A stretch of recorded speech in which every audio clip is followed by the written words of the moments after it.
We are some way past the halfway point of the high school football season. I'm Andrew Banstra, and welcome to Week 6 of the final drive. You know what that means? That means the schools fighting for the postseason need to prove themselves now. And as always, we'll start with our game of the week, where everything was on the line in the Southwest Wisconsin Conference. Lancaster and Platteville are both perfect in conference play. The Flying Arrows have scored 127 points in their 3 SWC games, while the Hillmen have allowed just 6 points. Something has got to give. Platteville's 51st and final game at Pioneer Stadium. Lancaster with the ball up 7-0. Nolan Wolf hands off to Peyton Alvarado, who barges in for the score, 14-0. But here comes Platteville. TJ Pink gives to Tyler Sassy, and he's off to the races. Platteville makes it a one-score game. But here comes Lancaster. You're seeing a theme here. They'd fire right back. Wolf passing this time, and he finds Quentin Plessy for the touchdown. Make it 22-7 Lancaster. If this doesn't show the craziness of this game, I don't know what does. Platteville's David Edge grabs yet another touchdown pass. An unbelievable comeback win for Platteville, who get the W 47-46. To the Big 8, where 4 teams are within 1 game of first place, including Memorial. But the problem is the conference's lone unbeaten team is Verona, and they've looked nearly unstoppable this year.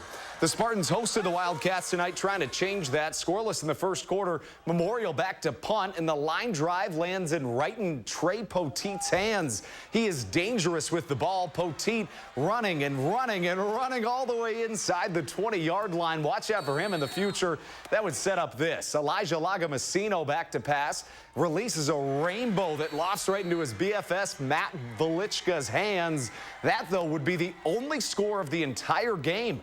Verona goes on to win it 7-0, the final.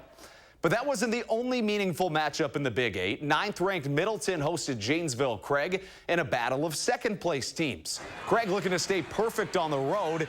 Gabe Piscini dumps one off to Elijah Jackson, who hits him on the goal line. Takes it close at the end of the second quarter, and Middleton would tie it up at 7s. Later in the third, Middleton down 13-7 after a pair of field goals.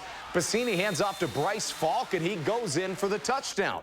Middleton takes a 14-13 lead, and that would be the equalizer. Middleton goes on to win it 33-13, the final. When you talk about a team steamrolling through their opponents, look no further than Waunakee.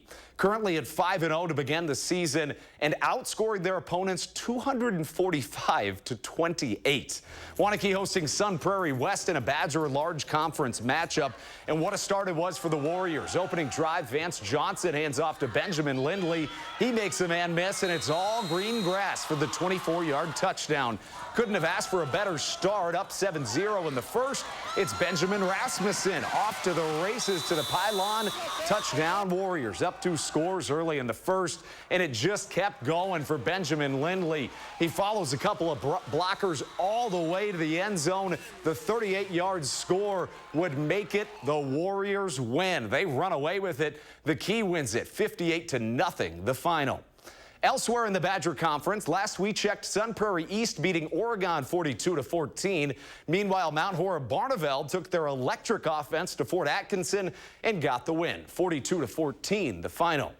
Just 2 teams in the Capital Conference are undefeated, and to no surprise, one of them is the reigning Division IV champion, Columbus. The Cardinals are a well-oiled machine offensively, almost averaging 48 points a game. Edgewood looking to play spoiler at home. On the Cardinals' first drive, Peyton Powers back to pass. Launches it to Jefferson Mowbray for his first tutty of the night. And just like that, the Cardinals take the lead. But they beat you on the ground, too. Maybe the best running back in the state, Colton Brunell, coming in hot and boom, breaks down the wall in front of him. Cardinals now up 13-0. Peyton Powers once again showing off his arm strength tonight. Goes long for Riley Nackreiner. Columbus keeping that hot streak rolling. They win it 48-8, the final. And Darlington played a physical game, just barely taking down Mineral Point 20-13. And Pecatonica Argyle and Potosi Cassville still waiting for a final score from that game.